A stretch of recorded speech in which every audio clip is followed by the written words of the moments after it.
You know, guys, sometimes as a college student, it's really good the night before an exam to study well. It's good to get your project done that's due in a couple of days, you know, that 5-page paper you got to do. Sometimes it's really good to write that article for the newspaper that you really have to write by Friday and all that kind of stuff. You know, it's really good to just sit down and get your work done. Or you could just be like me, who instead of doing all that, spends 4.5 hours making and editing an audio podcast. Enjoy. You're welcome.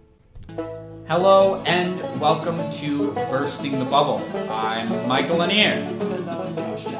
And we're your hosts. This is episode 7. Yeah, we're still going. Quick announcement. We are going to take a hiatus because CIU's spring break is coming up. It's still winter. Spring does not start till March 20th, but we are having our spring break in winter anyway because our school gets out in April, like every other normal school in America. So we're taking a 1, possibly 2 Sunday hiatus. But today, we wanted to discuss kind of a church family topic. This is a lot like what we talked about last week. Really more of a subtopic of the whole Christian community thing that we addressed before. Yeah. Like we said, many of these topics we'll go back to, and there'll be recurring themes where we just exposit a different facet of them. Right. So here's what brought this on. Last week, a friend of mine was like, yeah, I don't have a ride to church, so I'm not going. Which, you know, happens to all of us. We just have weeks where we don't go to church. This week, he said the same thing. And I thought to myself, gosh, isn't someone at church going to miss him? And then I realized, probably not. In my church here, while I'm at college, and back home, it's just got this family feel. You want to be there. You want to be a part of the family. And people wonder where you are. They miss you. They ask how you've been. Well, if I could just chime in here, I would agree that, yeah, that may seem strange to you because it's commonplace for you, but it is not commonplace for the average believer, I'd say. It's sad, but the majority of us, yeah, we probably are like, we'd have to miss a few weeks before anybody would really notice or maybe start asking about us. And sure, you go, and there's all these people who know your name who are going to go, hey, how are you? But honestly, though, if you're not there, things just go on the same without you, and yeah, it's true for most. I've always been fortunate enough to have a church with a family feel to it. I remember there was a church that my family was going to, and it kind of fell apart. So we were church hopping for a couple of years almost, and we tried tons of different churches. I mean, so many. And there were some good ones, and there were some not so great ones. And we finally settled after that long on the church that had the most family feel to it. And is it the best church I've ever seen? No, not really, to be honest. The teaching is average, I guess, at my church back home. But it has a family. That's what the important thing is. They care about me as a person. They care about me as part of their family. And the same thing coming down to college. I don't live locally, so I had to find a new church.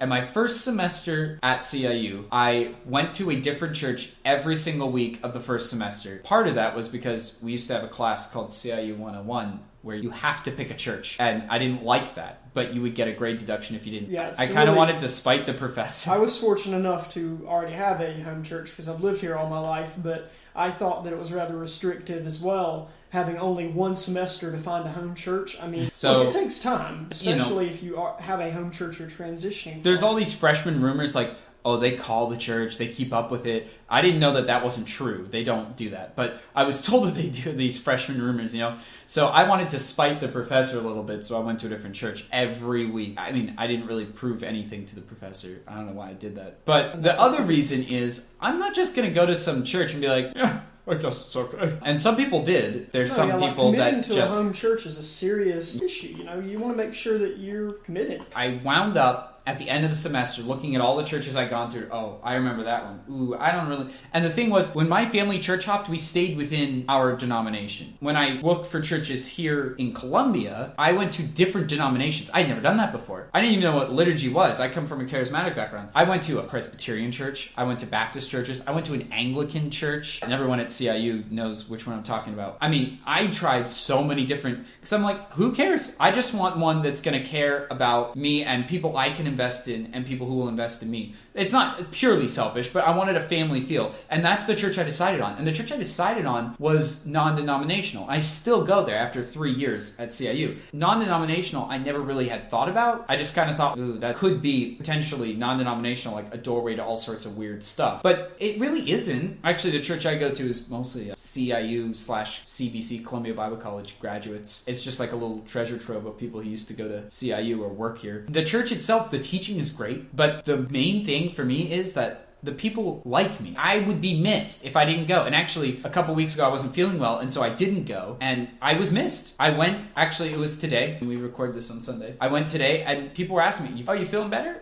Michael? We missed you last week. People care. People care about me. If I could just interject here and maybe do something unusual, you might be annoyed at me for it, but if I could challenge you to explain maybe, because what we're talking about here essentially is Christian community, right? And we've discussed that before. If I could challenge you to really explain and define, like, what is that really looking like here? Because you can have all of the things you're saying of concern for each other, but at your church, do people walk with you in your walk with Christ? Okay, do you build each other up and are there for each other when life is hard or hits you? Just maybe some examples, because I mean, you're pretty passionate about your church, but to give an example of what does this really look like when it's not easy. Right, okay. To be fair, I get more of that at CIU, people who want to walk step by step with me through the good times and bad times. It's a little harder to do that, granted, with a church family who live all around, and you've got your busy school schedule and some of them working. Time-wise, you may not be able to spend as much time with them, but I do feel like it honestly should be more prevalent in a church than anywhere else. I agree. The pastor of the church is constantly coming up with messages that will challenge us. I feel like the messages are like what we get at CIU, that biblical exegesis and stuff, which is why a lot of us came here. It's like, oh, Christian college, but without any of the homework. It's great. So he's constantly coming up with ways to address us where we're at with issues that we're actually facing. It's a small church, and I feel like the environment is such that I could go up to somebody and say, look, can I talk to you about this or that or the other thing? And I've been fortunate enough in my own life to not face a truckload of problems, like spiritual problems or emotional problems or anything like that. But I feel like some people do. And I feel like if I ever got down that road, I could comfortably go up to someone at church. Essentially anybody, virtually anyone at that church. I could go up to them and say, hey, can I just talk to you? I need to talk to somebody. And I feel like they would listen. They would help me. I feel like they would keep up with me. There are people at my church. I didn't do anything to deserve this. I didn't do anything special for these people. But there's a couple at my church who sends me cards for my birthday, for Christmas, for Thanksgiving, to college, to CIU. They go to my church. They wish me a happy birthday already. They wish me a Merry Christmas or whatever. But they take the time to mail me letters just to say, hope you're doing well. Happy Thanksgiving or whatever. That just means so much. So overall, what does that though do or say to you in the context of your church going, your involvement as a member of this church? What the effect that has? What is it? It makes me feel like I want to be a part of the church. It makes me feel like I'm actually part of a family. It makes me feel like we're all working together to help each other. Or if I can put words in your mouth here, it makes you feel like more than just a statistic. Exactly. A number that showed up on Sunday. Right. But it shows that the church isn't functioning just as a business institution, but really cares about you as a person. This was my big fear, and this is my parents' fear too. They actually said this to me. They said, if we find out that you're not going to church, you're just stop going, we're going to pull you out and bring you home. My parents wouldn't let me get away with that either. Rightfully so. I mean, my fear in thinking that, and their fear was it would just be a checkbox. For many people it is. Yeah, I don't want to just go to church and go, well, check that off the spiritual bucket list this week. But I don't feel that way when I go to my church. I want to go. I want to be involved with these people. I want to study the word and grow. I've grown from teachings at this church, and I grow with these people because we're all together. Even just this month, February, my church does what they call an in-church retreat, where they reorganize the structure of the quote-unquote service and have a retreat. They have lunch after service, they have games, they have different projects that help us get into the Word, like a retreat, but it's in the church.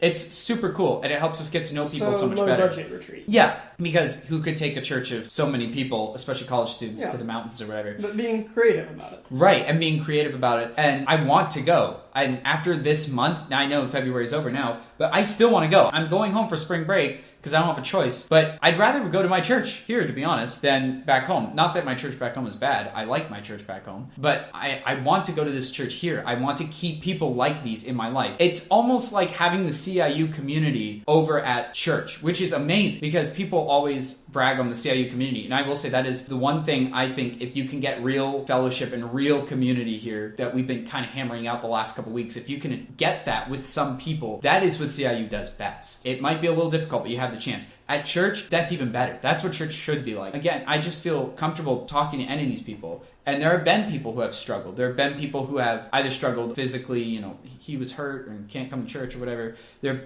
been people who struggled spiritually, and they've told us. And we work with them together. And that's just, to me, amazing. I wish everyone had a church family like that. And I recognize that people don't.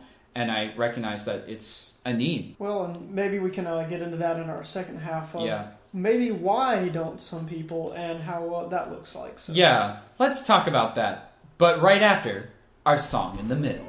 And today's song comes from an artist named Mah Bae. Actually, Mah Bae is so popular that there are crowds just lining up to hear him all the time. You can hear them in the background. Listen.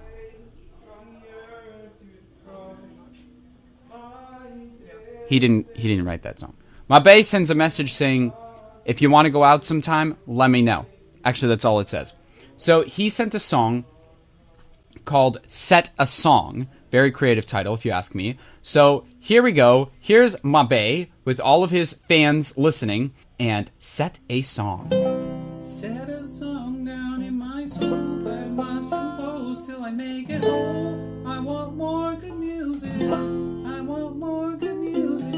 Let's start with a simple phrase. Repeat it for 30 days until every hand is raised. It must be long, that's a good song. Yes, this is the best I've got. Whether you like it or not, you'll say that you sing it a lot. It's popular, you're winning favor. Well, these notes don't match the chords, but who cares as long as we're singing about the Lord? I like this good music. Isn't this good music? What's this song even about? I legitimately can't figure it out. I can't critique this music, 'cause it's Christian music. I want more, so much more. How much more? A lot more. I am bored. Is there more? There's no more, so repeat. I am sure if I spent 10 minutes writing songs, I'd have more. There's no message or thought, so chorus time. We are only halfway through, and I guarantee from me to you, it is all repeating. It's just all repeating, but that's what the labels want, and it's what you'll buy if you're told it's hot. Don't you like this music? Yes, you like this music. I can't take it anymore. Where do I find the exit door? I will not sing this anymore. I believe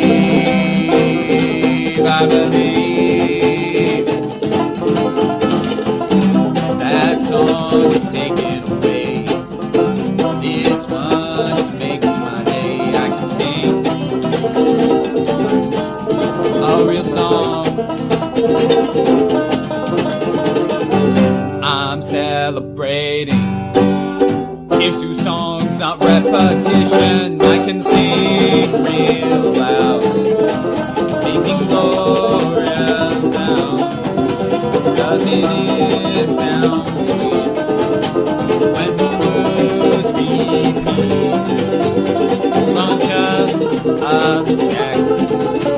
Did I just get wrecked? I thought this song was good.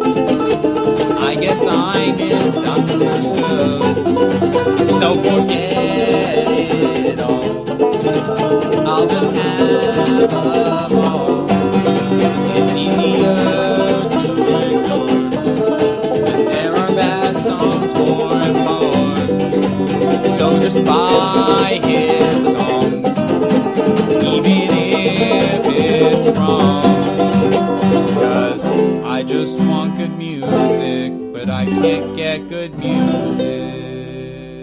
Well, I thought that was just fine, and so did all of the fans of Mah Bae. A few of them have trickled out now. They have the attention spans of a flea, but a few of the diehards are still playing guitar in the background. You can still hear them, maybe. I can.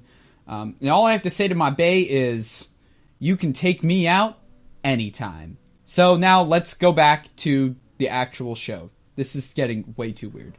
Welcome back to the show. Let's get back into our topic here about church family. Yes, so sort of following off of what you have said, yours is a story, a case of a good church family where you feel plugged in, and that's great, but like we were saying, not many have that experience, considerably those of my age, and I'd like to focus on that a little bit, and we've probably brought it up before, and it's a hot topic, the whole millennials in the church kind of issue, but seriously, in my home church now, and in other churches that I've visited, this has always been sort of an issue. I look around and I don't attend it, but I'm aware that there is a college or a singles, there's different names for it, the growth and development class, all these names and labels, but it's basically the same thing. It's that class for college-age students, single or not, and tries to minister to their needs. The issue, it barely exists. It's got maybe 5 members that will come regularly to it, and it's just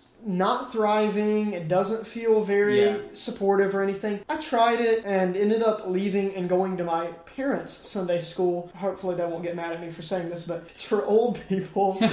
But here's the thing. Those old people are veterans in the faith and so much more spiritually beneficial to hear from them and their exchange of ideas. It was on such a heightened level compared to the class that I went to, where I remember one class was literally just us sitting around and saying, what do we want this class to look like? We didn't even get anything done. The Bible was never really cracked open, and I'm sure they do crack it open in subsequent lessons that I just didn't stay around for, but ultimately it didn't feel like it was going anywhere quick, and that it was the equivalent of the same kind of lessons that were probably being taught downstairs in the preschool. So, I know, I'm savage, but the point is, there is a serious lack here, and I would argue that many churched millennials, born and raised in the church, we probably just take that, swallow it for what it's worth, and think it's great. But this is why the church is baffled when they stare at the unreached millennials and wonder, why aren't they interested in church? Because they come in longing to be spiritually fed, and then they, for whatever reason, aren't. And some churches get this right, but I think many times we forget to minister to them and they feel left out because we treat them as if they aren't deserving of more. But I would like to draw attention to now that there are wrong ways to try to reach them, and might offend some people by targeting certain institutions that I'm sure you'll figure out what they are. But I've been to certain churches that are very popular nowadays, and I'm not saying that they don't do good work in some capacity and that they don't find ways to reach certain people, but for what it's worth, I'm just going to say, when you have to turn worship into an emotionally driven rock concert, you have some issues. Well, you just triggered half of Winter Jam just happened. Not to say that can't be impactful, but I do want to say, if that's all you're doing is to get them in, and sure, we're worshiping, but that's only worship, and what I really want to draw attention to is the heart of any church, is the preaching, what the beliefs, the messages that are being sent out from this church. And this particular church that I visited, music was loud and everything. You know what? That is perfectly fine. As long as your heart's in the right place and you're truly worshipful of Jesus, your Savior, that's great. I don't care about the music style. If that's what reaches you, great. But then what precedes that, I was a little bit bothered by the teaching, because it was essentially a teaching on the 10 Commandments that turned the 10 Commandments into 10 promises of God that were no longer commandments. So not having any idols turns into God is all you need. But the problem, you removed the issue of sin and the issue of a don't. And I sense this overwhelming, let's not offend anybody, let's make everybody feel loved. Seeker sensitive. Now, you do want to make people feel loved, but absolutely. To draw this all to a point, the point is that millennials want something that is real, and if they can sense that this is just you're being a people pleaser. You're going out of your way to not offend me. Yes, many of them are super sensitive and everything offends them. But there are those that it will challenge them and it will speak to them to have something that stands unequivocally its ground on the truth. Why can't we have more of that? I've read numerous articles on the internet about this where people are offering their opinions. Some are good, some are bad, but all of them seem to have this vein that I would agree with. And this is a big one too, and many churches suffer from this. Tell me how many churches you know of that aren't in debt to some degree. Not many. And most of them, that's just a fact of reality anymore. And they just try to make it up as best they can or stay afloat. Right. But the problem is many churches, there's some that I really commend them for this. They put their financial information in the bulletin every Sunday. Yeah. They let the congregation know. But there are others who hide it, and I have personally seen it lead to splits, lead to people being laid off, which leads to splits and controversy, and it's bad.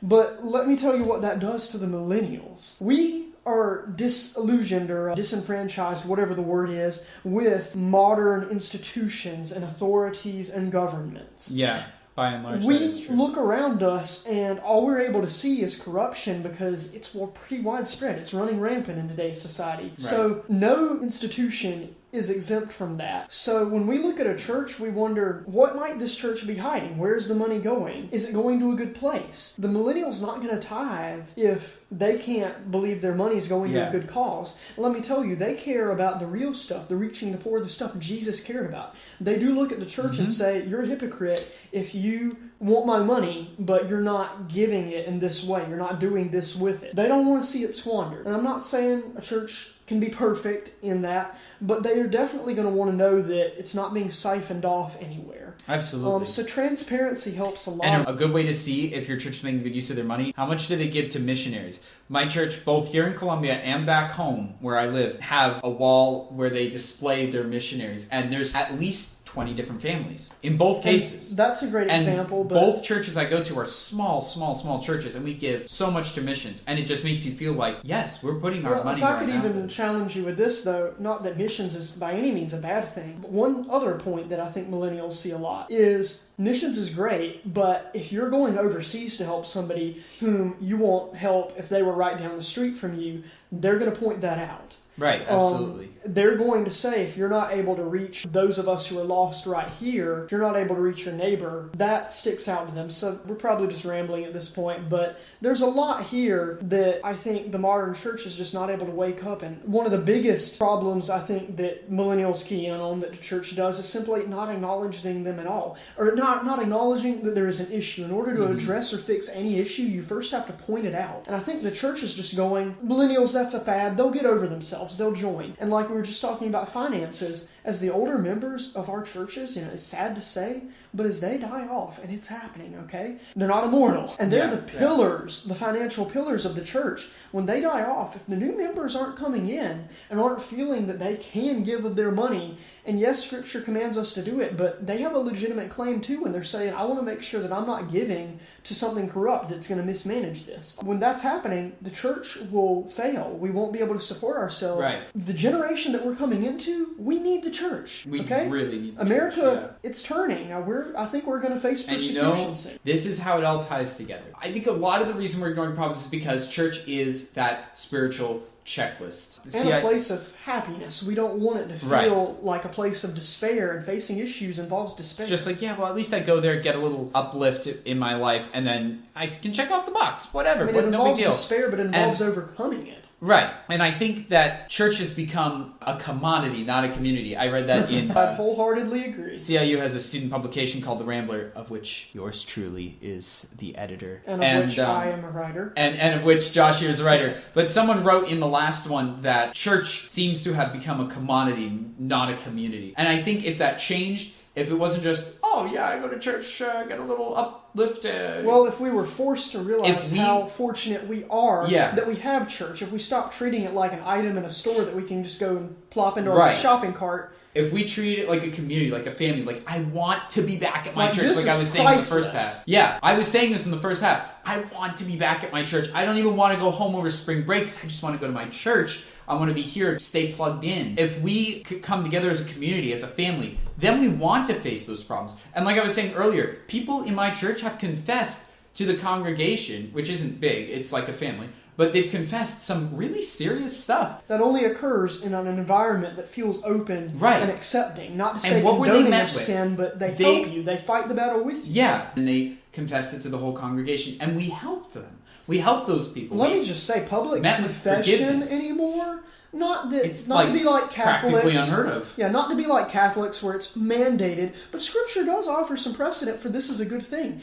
And I agree, it's practically unheard of. That's actually a really old-fashioned thing. I know my parents even talked about that on revivals where people get up and rededicate their lives to Christ and just open up.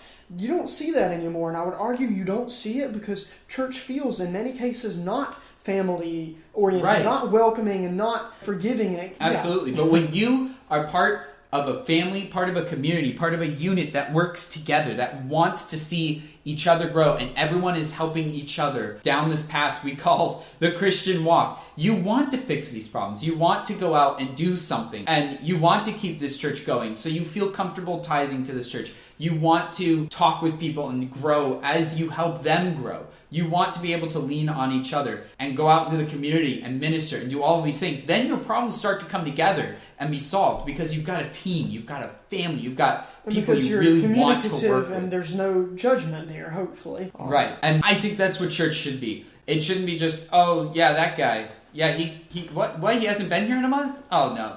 I must have seen him. Well, it really should be, but going off of just sort of the other issue that we brought up, though, that kind of church, you can't leave out any one particular age group. So, and it's crucial that we find a way to reach our age group, because like we're saying, your experience, Michael, is very rare for somebody our age to feel like they have a legitimate church family. But if the church isn't able to correct this issue and first address it in order to begin correcting it, we're going to run into issues when things get darker, and we're already seeing that happen in our country. It sounds scary to say, but it's true. So the church has got to wake up and find a way to reach those who are lost and be appealing to them, but not to sacrifice any of its core values or the power of Scripture in the process. Yeah, absolutely. I recognize my problem's rare, and it shouldn't be the exception to the rule, but it is. The solution starts with just you, just me. It starts with one person going to another, being real, and then those people going to other people. It starts with you. If you make the change in yourself and you make an effort to make that change, if you want something like that to happen, if you start it, and I would just maybe at least make some headway. This. It's not just you. I mean, you have to put the initiative forward, but it should be Christ in you. So just remember that as a sort of final word here, that it doesn't have to be all us. But remember that more than anything, Christ wants to work through you and to reach others with His love. So the ideal community, the ideal church, is going to be everybody allowing Christ to love each other through Absolutely. Us. And with these closing remarks, we'll go to our really entertaining and engaging credits. You have been listening to Bursting the Bubble, hosted by Michael Lanier and Josh Chapman. Bursting the Bubble was created by Michael Lanier. This episode was formatted, edited, and directed by Michael Lanier. Our song in the middle was Set a Song by Mah Bae. Mah Bae would like to remind everyone of his message earlier, adding, "This offer is open to anyone, at any time, all the time." Yes, it's still just as weird as it was earlier. Our theme song is the Columbia Bible College Alma Mater, composed by Evangeline Kimber, arranged and performed by Michael Lanier. Would you like to get in touch with Bursting the Bubble or even appear on the show? We'd love to have you. Please simply send an email to chainsawsinchapel@gmail.com or send a paper letter to Campus Box 549. That's Campus Box 549. Bursting the Bubble does not necessarily reflect any policies or beliefs that CIU has or holds, and is not in any way officially associated with Columbia International University. Thanks for listening, and we'll see you next time! It's the only time I get to use my real radio announcer voice. I kind of like it. So dramatic.